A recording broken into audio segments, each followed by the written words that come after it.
Melanie here. I'm the project leader for the community building strategies for the region of Waterloo. Thank you for coming this evening. I think we're in for a bit of a treat. Again, an opportunity to hear, experience, thoughts, and insight from other places across North America, the expertise and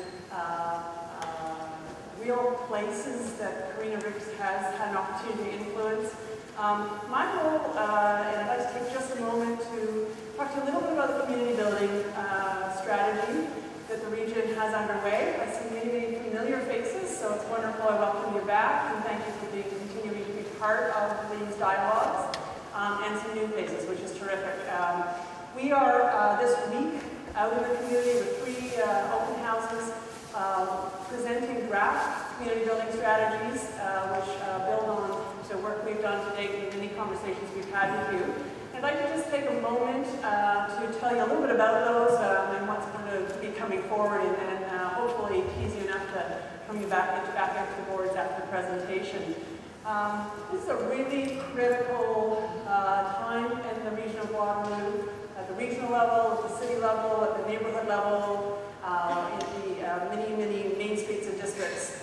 You're clearly, this is a community in transition and transformation, which has been happening for quite a while. You know that you've grown from a set of small communities to a significantly sized set of communities, and will continue that growth pattern. And not only do you know that's happening, you've been managing it and making some very key decisions going forward about how to manage that growth, where it goes, and the kind of infrastructure that comes forward with that. And that relates not only to the people coming to this region, but also the kind of businesses that are coming here, the kind of workplace opportunities, the kind of quality of life, and the kind of place it is to invest.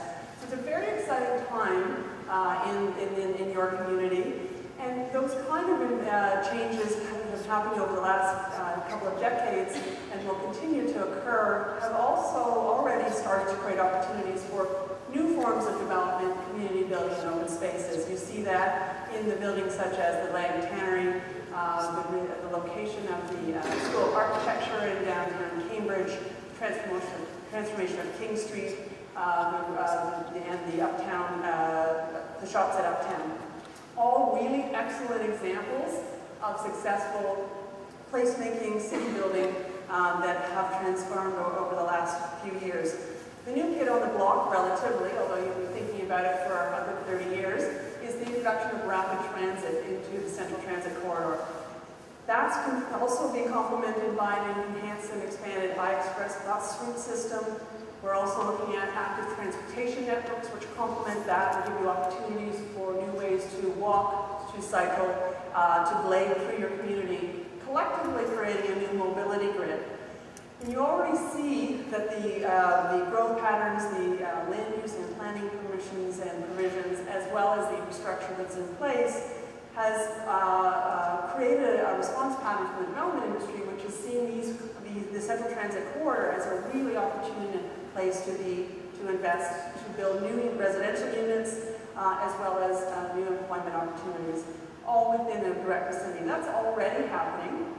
And the opportunity we have in the development of the Central Transit Corridor community building strategy is to further define how we are planning our communities will be planned and built around enhanced transit. So what does that mean? That's a lot about offering transportation choice to people. It's a lot about talking about the kind of places, different kind of places, a range and variety, and really quality places. It's about strengthening community in many ways. About prosperity, it's about investment and how to target and direct that so we maximize on those opportunities. We're asking questions to the community building strategies such as what is the appropriate form of new development and where should that go, and to articulate and define those. We're looking at ways to integrate higher densities in those places that it's appropriate, aligning those with new public spaces in some cases, greater enhanced public realm, streetscape, and mobility options. We're looking for opportunities for new or improved open spaces. You have a wealth of existing open spaces in some cases, and some in need of some tender loving care, in other cases new places coming forward. But as the transformation of this community continues to occur.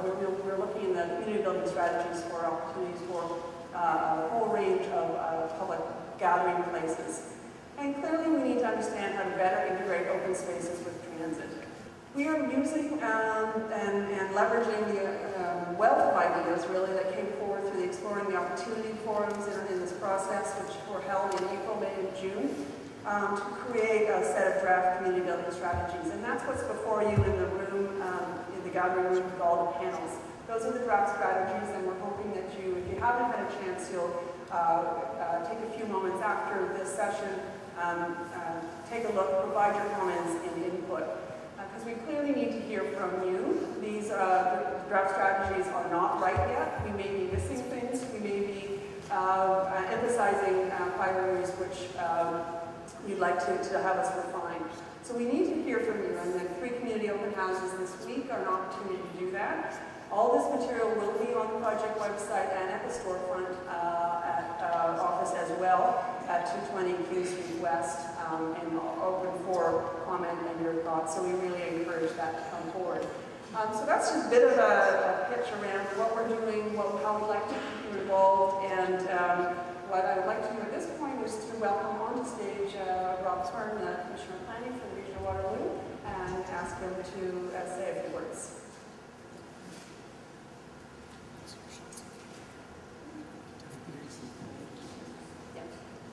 Thanks, Melanie, and good evening to everybody. Can you hear me? Yes. Okay, thank you. I also want to welcome you here. I want to thank you personally for taking the time out of your own schedules to be here and invest in an opportunity to provide input and to hear some additional perspectives. For those who have been for the entire speaker series, I hope you've really enjoyed it. For those who are new, welcome. This is the last in this phase of the series, but we've been getting such great response, and it's not just this, but the events are taped, that it really does seem to be giving people some insight. You know, what has happened in other places? What are the lessons we can build on? What are the things we don't want to do? And it's been really, really instructive. Before I introduce our guest speaker, I was just reflecting a little bit on really what I wanted to talk about today, and just by way of introduction, and I looked, and we're back at Knox, which is just a great facility, and if I look through the window, I can see the Perimeter Institute. And really, it is about transformation. So if you read in the media last week, Stephen Hawking was here with some of his colleagues, and they were here to brainstorm.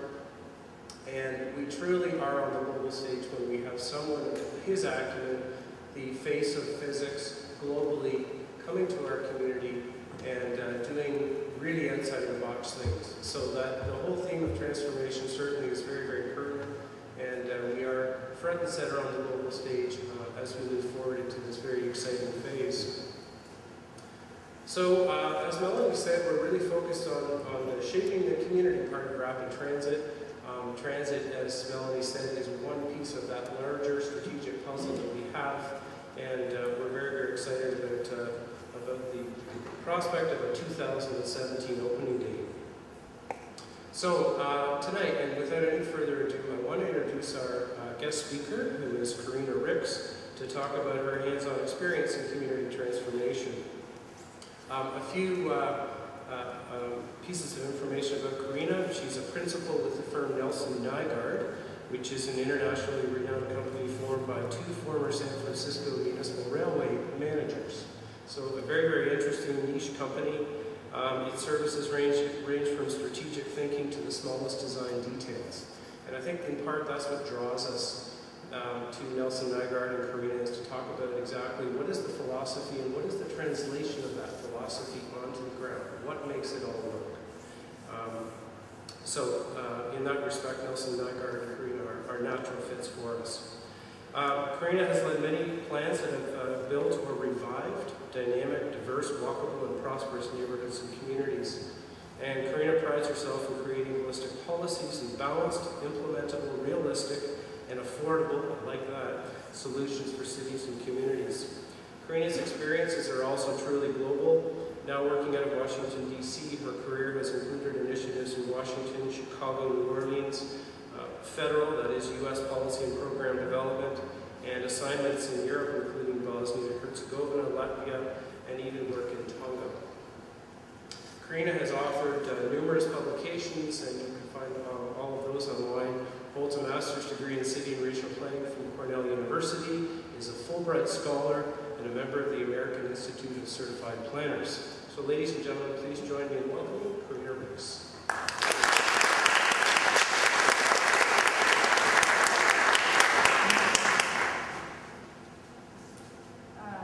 Wow, it's a challenge to live up to my own introduction sometimes. Let me get this stuff.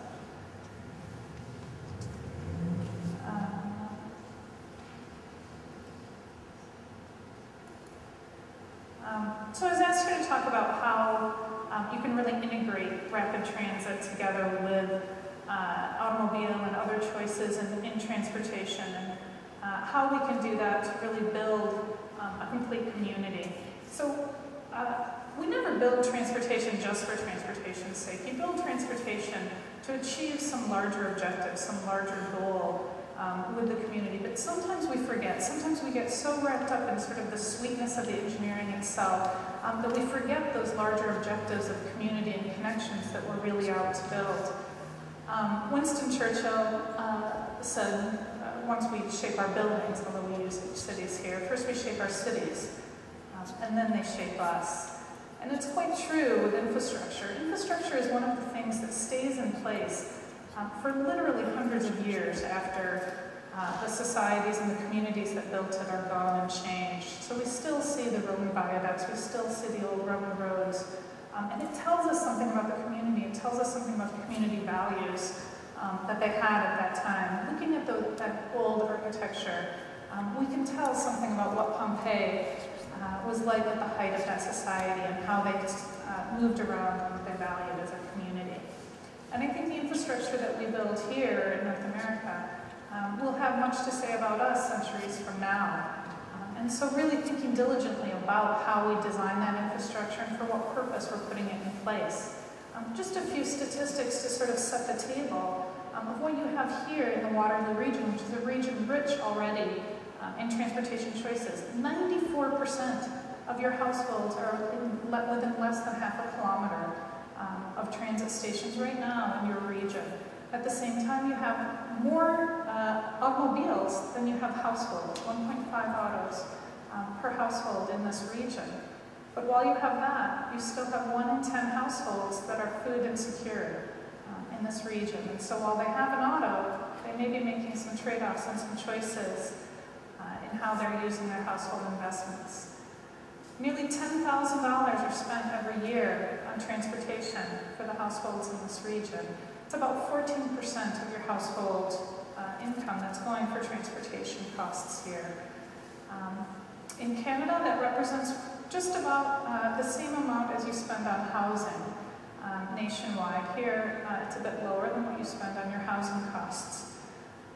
But for working class families, for working income, that ratio can change dramatically, where transportation actually becomes the larger share of your household expenses. Nearly 30% of household expenses go into move around and to access the goods and services and needs that you have in the household every day.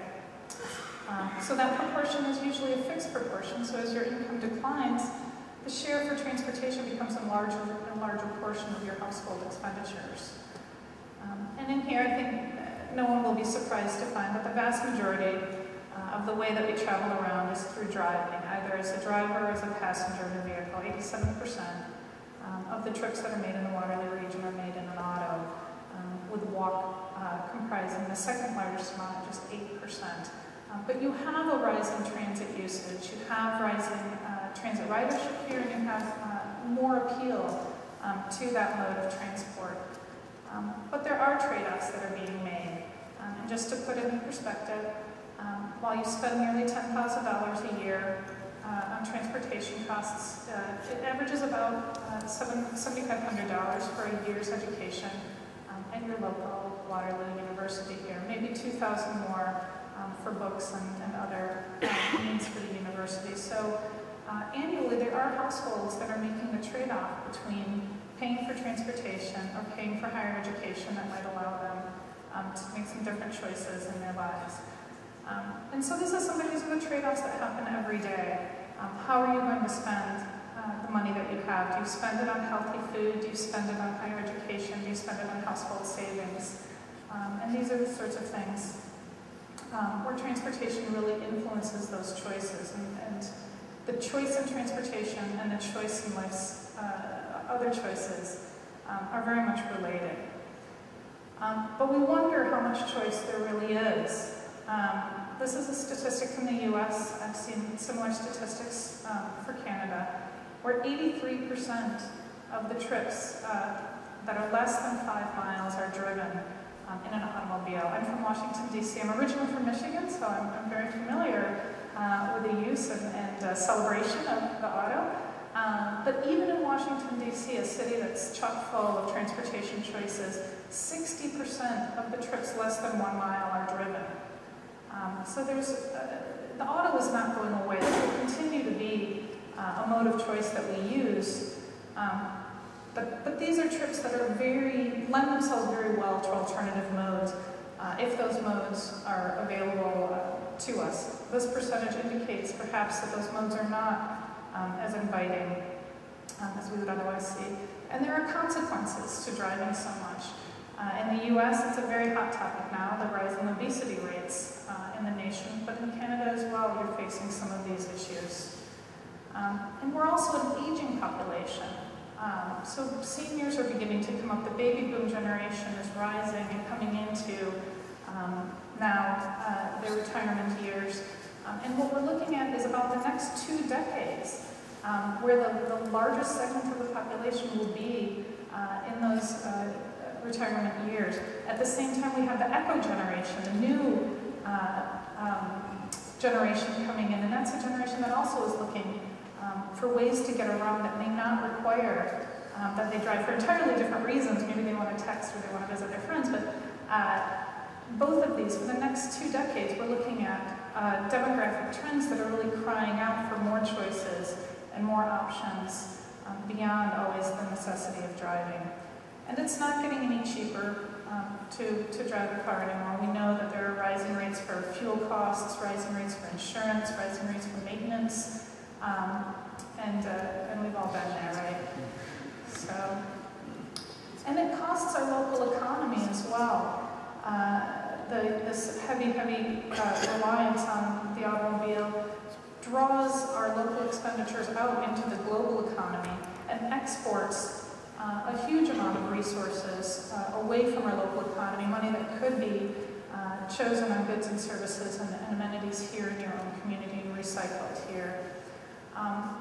And so we know that we use the car, we know that this is a main mode of transportation, but we wonder, is there really choice? As much as we talk about that we should have the right to choose to drive if we so choose, is it a choice, or is it a bit of a mandate that we've designed our communities around?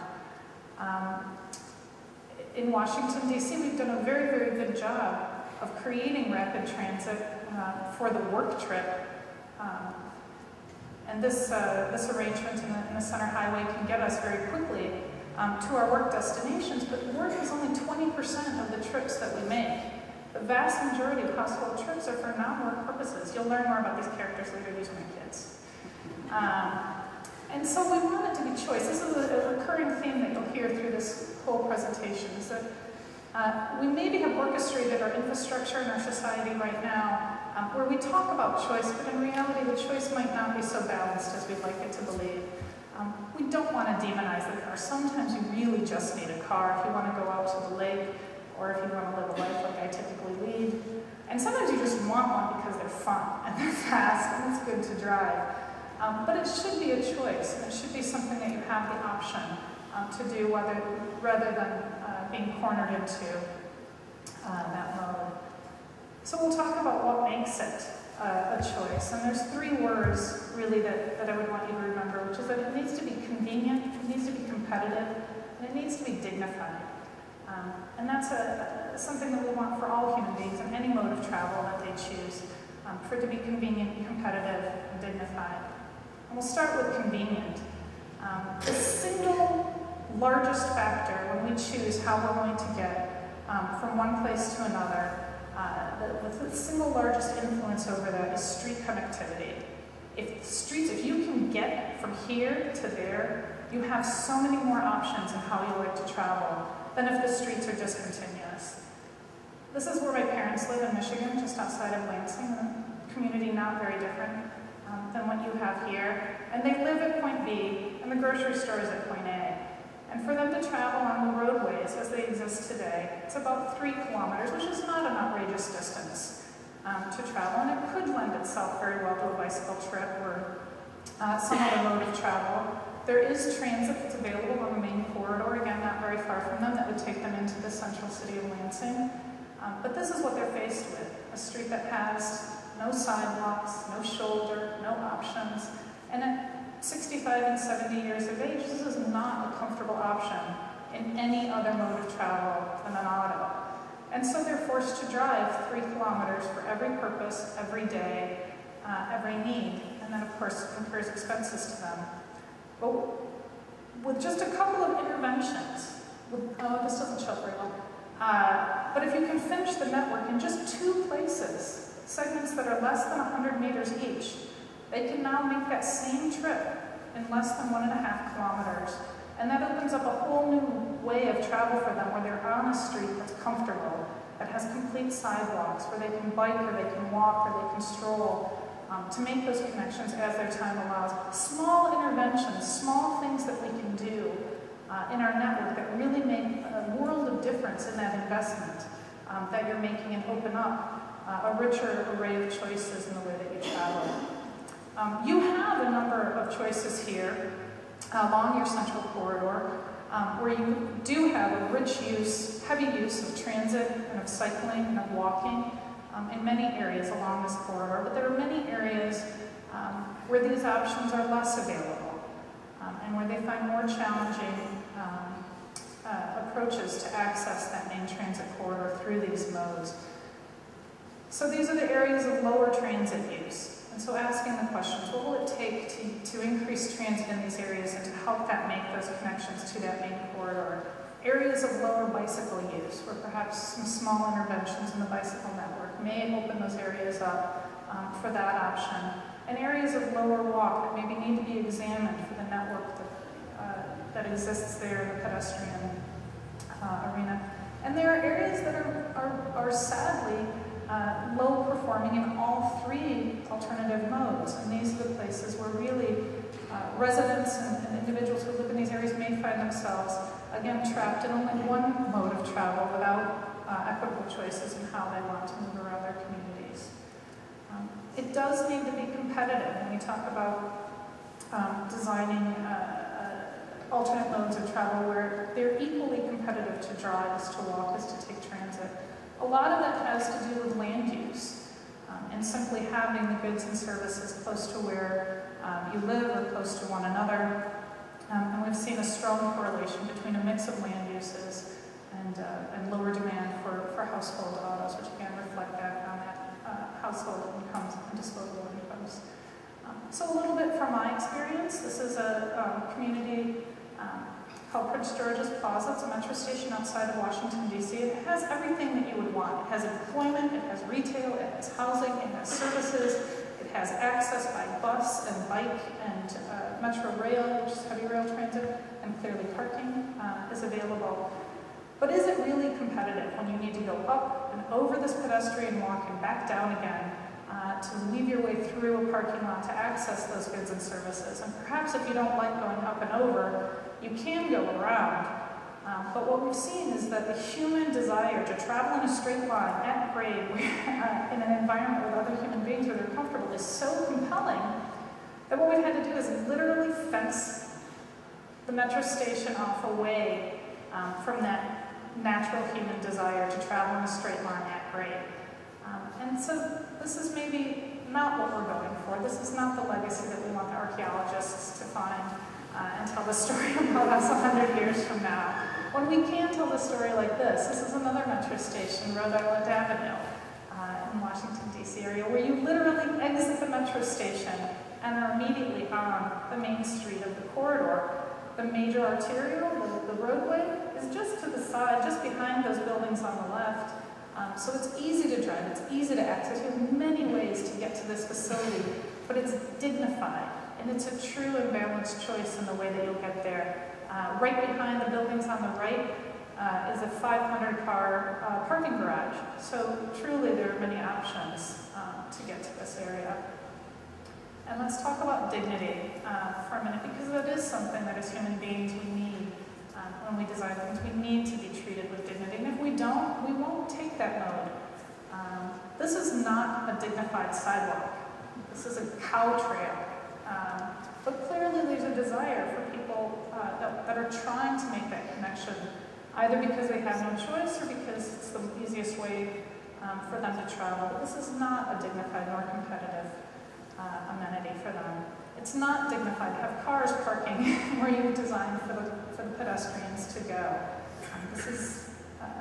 This is dignified, where you can go with your family, you can go with your community, you can stand side by side and walk in a continuous path along there. And these are things that we need. We need community, we need companionship, and we need safety. And that's what makes the difference for a walk mode to really be dignified. In my opinion, this is not a dignified way to bicycle. I have a 4-year-old and a 5-year-old, and I would not dare take them on a road like this, although I know there are vehicular cyclists who would be very comfortable in a setting like this. This, on the other hand, I could take. And it becomes a real choice for me to take my children to school, or for me to take them to the grocery store, or for me to take them to a play by this mode. And so it's really about thinking about those details, thinking about who you're designing for and who you want to use these facilities. And is it really the whole community from 8 to 80 that you're allowing to use these facilities? Because that's the community we need to build for. This is not a dignified bus stop. I think we can agree on that. This perhaps is a little bit better, where you at least have some shelters. But as a transfer station, you still are feeling a little bit shoved to the side, a little bit off-center, a little bit neglected, perhaps. Versus this, where you really have the ability to exit one mode, travel to the other. There's some amenities, there's some attention, and there's a sense of community and a sense of place as you go through some of these areas. With heavy rail, there are some very basic ways that you can build it, where you have the shelter, you have the station, you have all of the checklist of ingredients that you need for a good metro station, but still there's something about it that just doesn't speak to us as a community, it doesn't speak to us as a place. You can enhance that a little bit by embellishing it, giving people safe ways to get from that center alignment out to the side, or you can really make the place around it. Put it where the people are, make it a connection, make it something that's integrated in the larger community, so that you still, again, have the many modes available to you. There's parking available, there's walking, there's bicycling, and there's transit.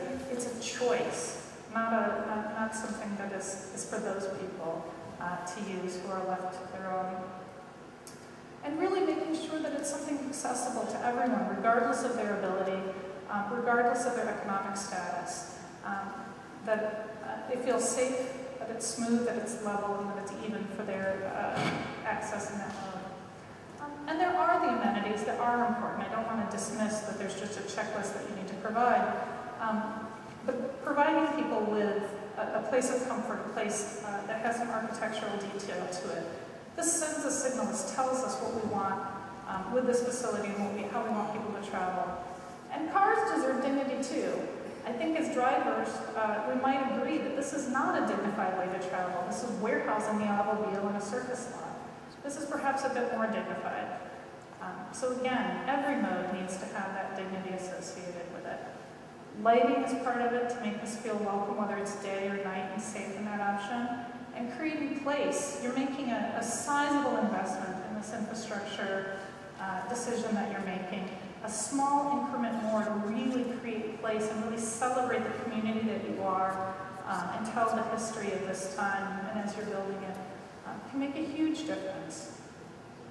So, Jane Jacobs, the point of cities is multiplicity of choice. I don't mean to continue to harp on the point, but really providing a range of ways to travel around the community so that it is something, whether you're walking or biking or riding or driving, that you do have a choice, that you do have a way to think about it, and really think through what those options are, so that as you leave for the day, the first choice is not grab the keys and go. But there's a range, there's a rainbow of options that you can take, whether it's a nice day out or you're not going to be able to get to the gym today or any day if you're me. You can take a little bit of exercise in your mode of travel. And then to really, I guess just a bit of inspiration maybe to you as you embark on this really exciting investment that you're choosing to make in this community is to really grab it with vigor and grab it with audacity and execute it with vigor. You've made a decision to pursue this, and really following it through to its utmost is a story of the Ballston-Roslyn corridor, just outside of Washington, D.C. It's a corridor that's been talked about quite a lot as a transit-oriented development and as a model for premium transit. This is the Clarendon community back in 1972 when this plan was first hatched. And regardless of what it might look like in the picture, this was a stable community. It had a solid working class residential community. It had rising office demands from the federal government that were moving to this community, but it was losing its sense of place. It was becoming dominated by asphalt and by autos. So much so that they started to really see their identity being that of a parking lot, so that the community of Ballston became known as Parkington. And they had a choice to make. The transit was planned for the median of an interstate highway, and the community really advocated that instead it should go right through the middle of the neighborhood, right through the middle of the community, so that they could take advantage of that investment that was being made. And today you can see, even from space, the definition of what that investment made.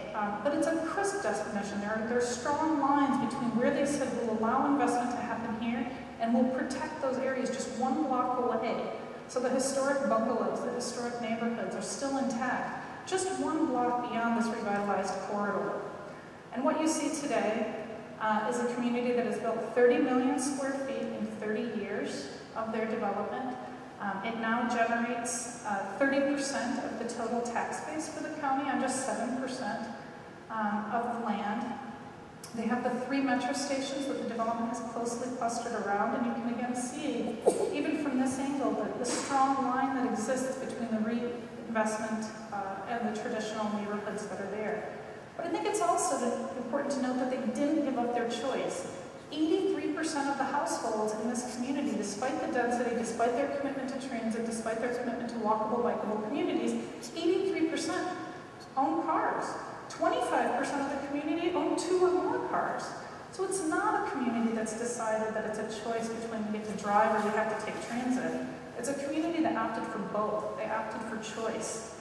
And the result? They've only seen a 4% traffic increase in the 30 years of the development. 30 million square feet of development in 30 years, and a 4% increase in traffic. That's not what the traffic modelers will tell you can happen, but that's what happened in the Ballston-Roslyn corridor. And it's because they have choice, and you can't model choice. So again, transportation and community. That's what this series is all about, and how can you really use transportation to achieve those community goals, to achieve a richer sense of community for all ages and in all generations. My characters again. And this is a typical life for me, and probably many of you, if you've not experienced it yet, you are lucky enough to head this way. And for many of us, if one of those trips, if one of those needs that we have in a day require the use of a car, we're sort of committed for all of them. And this is where our trips that are less than 5 miles are all driven come from. Once you're committed to that auto, you're pretty much committed to it for everything that you're going to do. But what if we built a different kind of community? What if we built a community that said that you still can meet all of these needs that you have to do? And maybe you still are going to drive one of them, but maybe we're going to develop a network that says you don't have to drive all of them. We'll have a rich assortment of options that you can use, where you can drive to the first couple, store your car to the side, take the transit, walk, bike for those others, pick your car up and finish what you need to do. Is this the legacy that we want when we want those future archaeologists to come back and see the community that we built and see what we've done? And so this is just a very compelling quote to me, that when you look at a city, it's It's like reading the hopes, aspirations, and pride of everyone who built it. And you are a community that's full of pride. You can see it in the communities that you've already built around this region. So I'm very excited to see what will be there in the future and to reflect that pride that you have already. Thank you.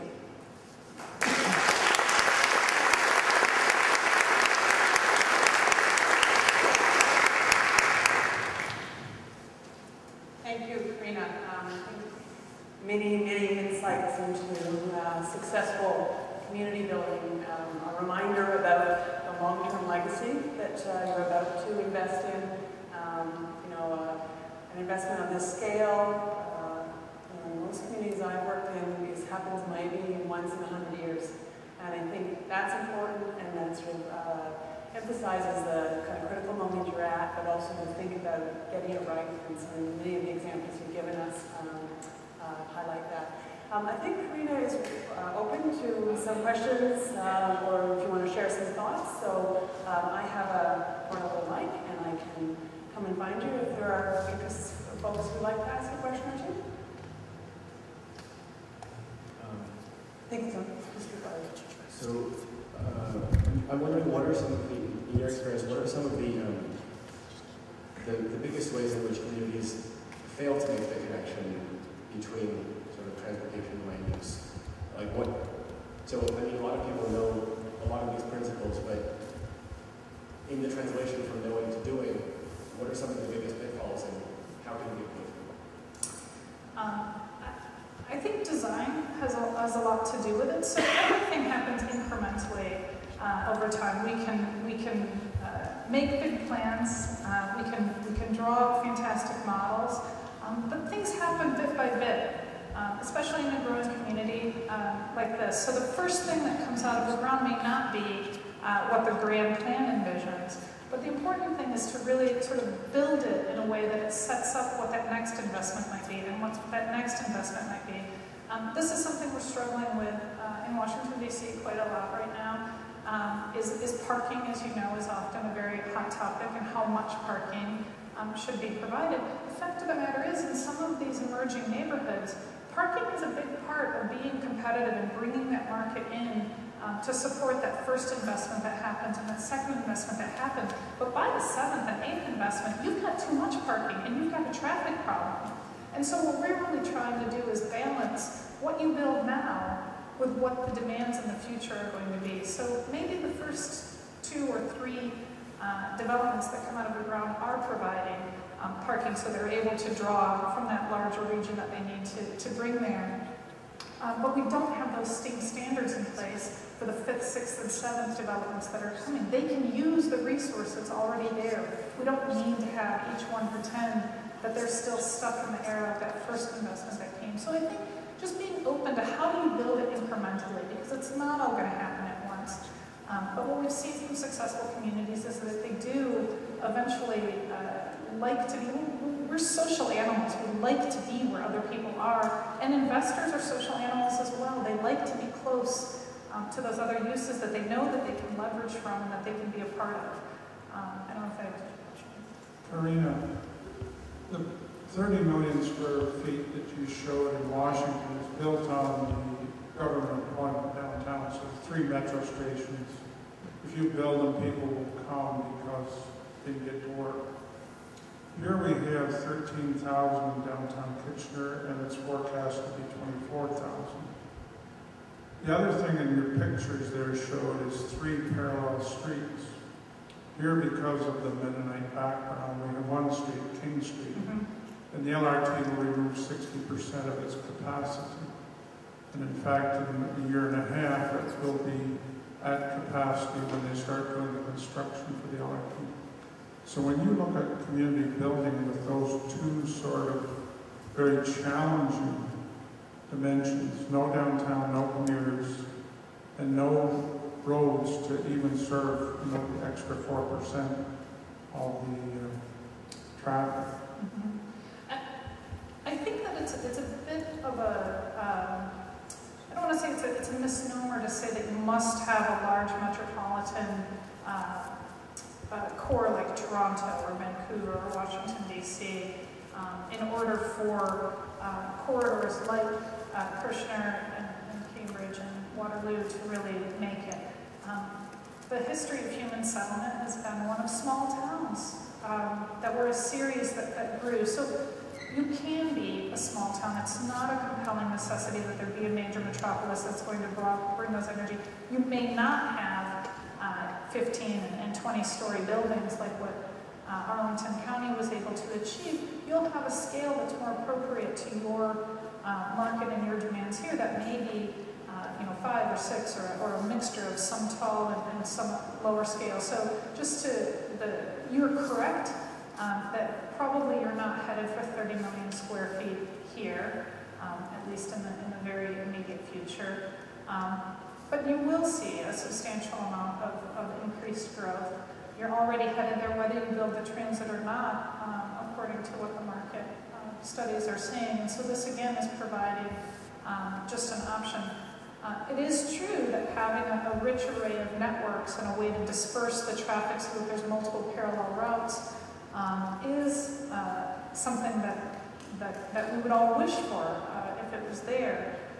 But again, the fact that it's not, most communities don't have a traffic problem. They have a traffic problem, they have a traffic hour, they have a problem hour, where all of the traffic is happening in one very compact time of the day, and we project that frustration that we experience in that short period of day to be how the community is for the other 23 hours of the time. What the rapid transit can do is move more people in a smaller space during that very peak period of the day so that you can still move the same number of travelers, you can still move everyone who's here and all of the growth that's slated to come during that very compressed high demand period of time, and it still leaves quite a lot of flexibility in your roadway network for those other 22, 23 hours of the day when you have less of the travel demand. So I hear what you're saying, but I think we sort of have to deal with the hand that we're dealt, and mass transit is very much a more efficient way to move a larger number of people in the same fixed amount of travel way that you have today. I have 2 questions. One is in the planning that you're doing, sort of the 20-year perspective, I think you take into account energy consumption today with the amount of transportation, and energy consumption, say, in 10 or 20 years' time. If I may, can I ask you a second question right away? Sure. The second question is related to cycling. I did see some pictures, and one which I thought was quite good, indicating the hard barrier or the yellow fence. But I think hard barrier, when it comes to bicycle routes, is going to be key over the long term. And what's your view on bicycle paths in the city, mixing bicycle traffic with automobiles? So on the energy question, and it's specifically about this quarter, I may have wrong answer. In general, Canada and much of the rest of the world has a much more sophisticated approach to energy consumption than the U.S. does. This is, in many places, it's just beginning to come into our thinking on what the long-term energy consumption is of the transportation modes that we have. Clearly, mass transit and non-motorized modes of transport use significantly less energy than personal auto does as the primary mode of travel. But in the U.S., this is still a fledgling sort of analysis for us that we're really hoping to get more traction on and hoping to have a greater understanding of that. On the bicycle, I'm sorry, the question was, how do we think about bicycles mixing in with the rest of traffic? Versus mass park areas that has their own lane. Well, I think just like we have an array of different street designs for auto travel and for transit, where you have freeways and you have boulevards and you have local streets, and depending on what your comfort level is as a driver. I know my grandmother is 94 and she still drives. I wouldn't advise you to be anywhere close to her. But she almost exclusively drives on the local, low volume, low speed streets because of her comfort level driving, where, you know, of course I'm always on the interstates and driving there. So I think providing an array of different network choices really allows the different transportation consumers to choose the paths and the networks that they're most comfortable with. We know that a number of the very serious commuter bicyclists don't want to be on any of these separated paths because they might get stuck behind a slow cyclist like me in front of them, and they want to be in the autoway so that they can travel as fast as they want to, and they're comfortable with that environment. You know, myself and my kids, I want to be in a more protected area. So I think it's really, again, about choice and creating a network of paths where you have some that are signed for the more experienced cyclists, some that are more amenable to the casual cyclists, and again, the right-of-way that you have and what flexibility you have to play with in the space to design them. So as we approach it, we usually approach it in trying to provide an array that is not one-size-fits-all, that everything needs to be a separated cycle path, but that you should have a network of choices for a network of abilities or for a diversity of abilities. Hello, Ms. Rose. My name is Sean. I'd like to express that I'm most fantastically excited to hear your speech and the questions which you're answering. So thank you. Can I ask you a question? It's slightly off topic, but it's about municipal finance in terms of the light rail initiative. Can I ask you a question about that? Finance about this light rail initiative? Yes. Not me. Okay. I was just wondering, like, there's a new form of finance. Of course, there's P3 partnerships, but with that, land value capture. And I was just wondering what you think about that, and also the second part of that question, if there's any other new innovative ways of financing a municipal rail project. Yeah, I mean, I can talk. Value capture is, in the U.S., value capture is the way that mass transit is being funded in many places, either through the increment of value that's added through taxes or the increment of additional development that comes from those. And it's a real key part of how we look at long-term finance in the U.S. because federal funding and tax funding is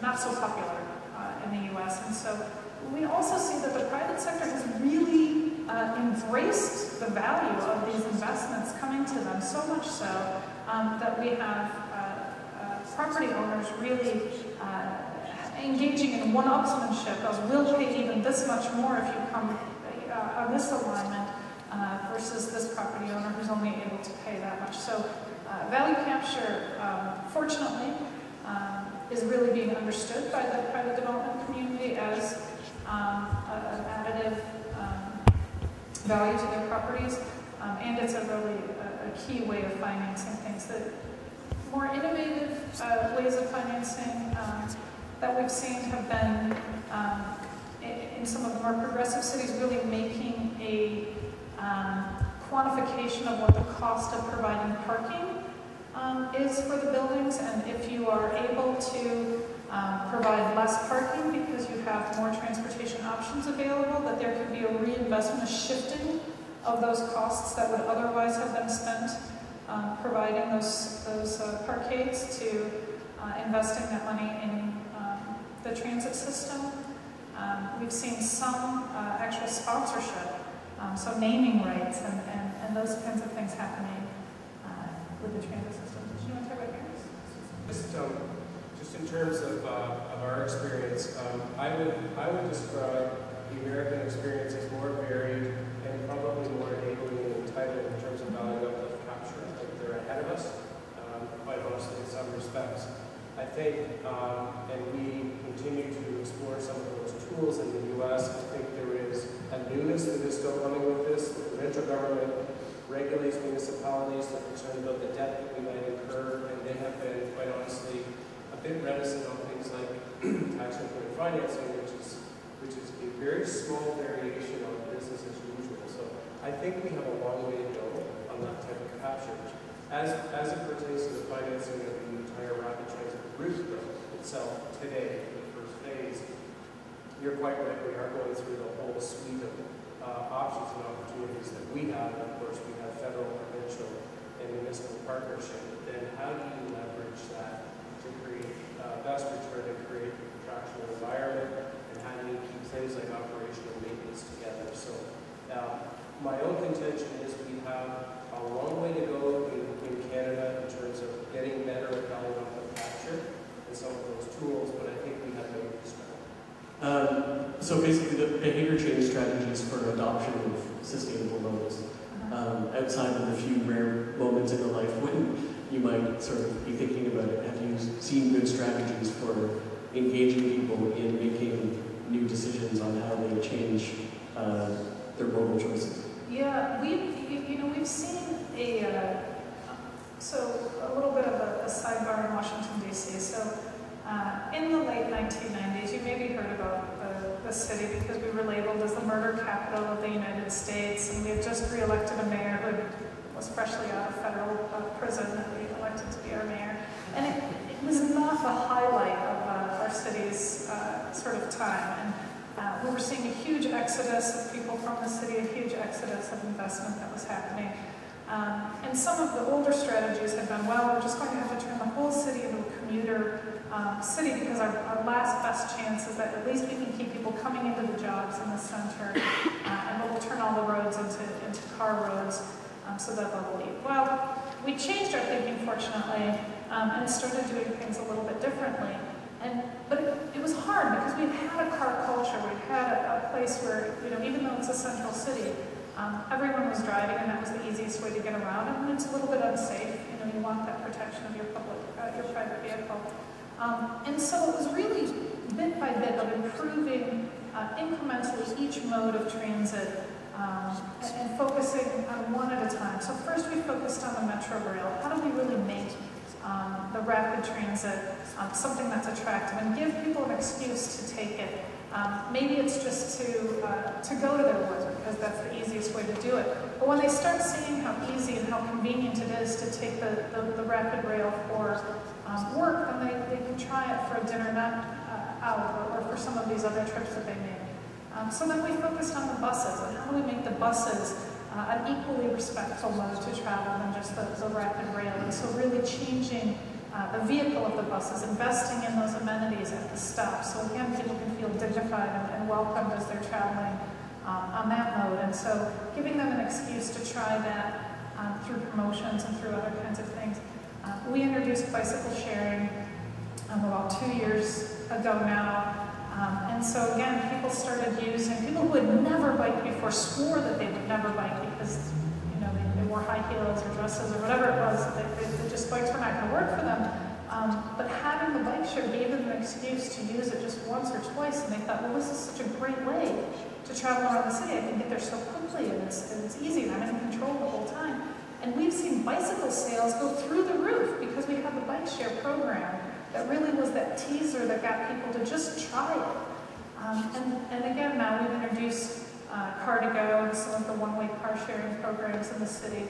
And it really is giving people a taste of, could they shed one car from their household budget? Do they have to have 2 private cars? Do they have to have any private cars if the car sharing is available for them for those times when they do need the car? And so we're starting to see bit by bit, giving people that excuse to try, just test out these modes in a safe place, in a safe environment, test out these modes. And then once they've tested them, then they'll try it more and more and more. And so that's sort of how we've been approaching this. Hi, Karina. My name is Robert. Could you go back to your slide that had the Washington suburb, 34% increase in count?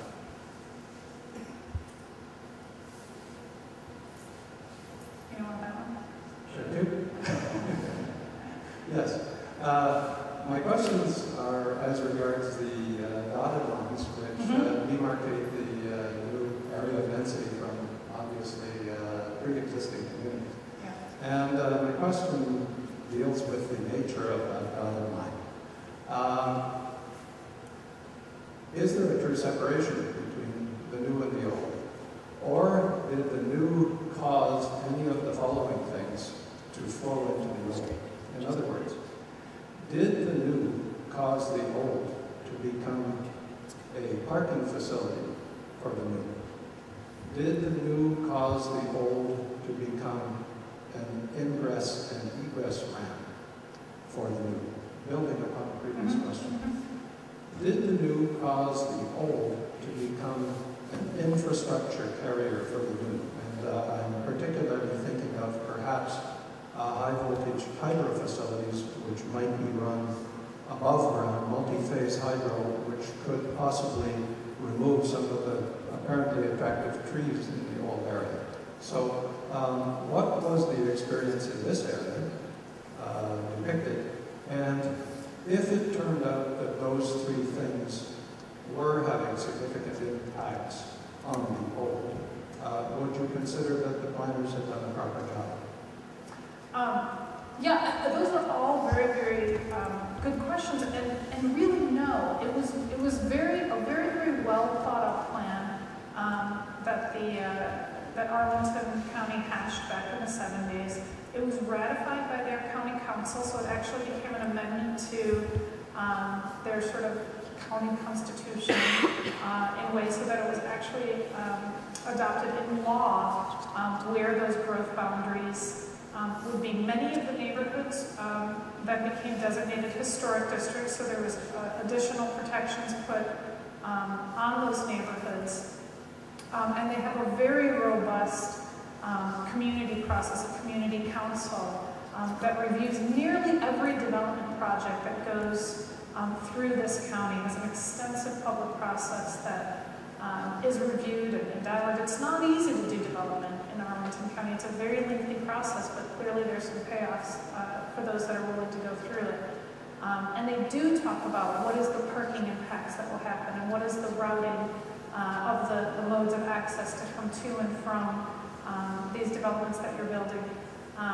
Arlington County, there's if you're interested, you can go on YouTube and pull up Arlington Rap. It's a very entertaining song that was done about just how bad the parking enforcement in Arlington is. And it's quite true that if you park illegally in any of these residential neighborhoods, you will find some enforcement within moments on your vehicle. And so they really have, through a combination of carrots and sticks, they've been able to really tame some of the neighborhood impacts.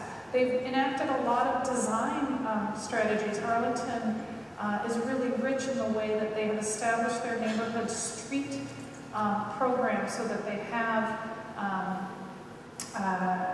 curb extensions, we call them, that neck down the residential streets. So if your goal as a driver is to cut through these neighborhood streets, you will find that you will travel a much longer time on these neighborhood streets because there isn't a direct path for you to go on versus staying to the main street. At the same time, they've really looked at traffic management strategies on the main street. So if you choose to drive on the main street, there's a logical progression of the traffic that goes down there. There is also an interstate freeway that runs parallel to this main street, and so if your goal is, if your destination is not in this corridor at all, chances are that you're better off staying on that interstate facility rather than trying to make your way through a community like this. So it really has been successful. I think that it's natural to have sort of the skepticism and doubt when you see an image like this, but this has really grown into one of the most desirable communities in the Washington metropolitan area, and it's highly livable. It's a place that the residents are very, very proud of what they've built here, and they're very engaged in what's happened along this corridor. And thank you for all your good questions. At this moment, I'd like to really thank Karina for her insight and sharing that with us, and I think leaving us with some really good thoughts on how we might tackle some of the upcoming opportunities and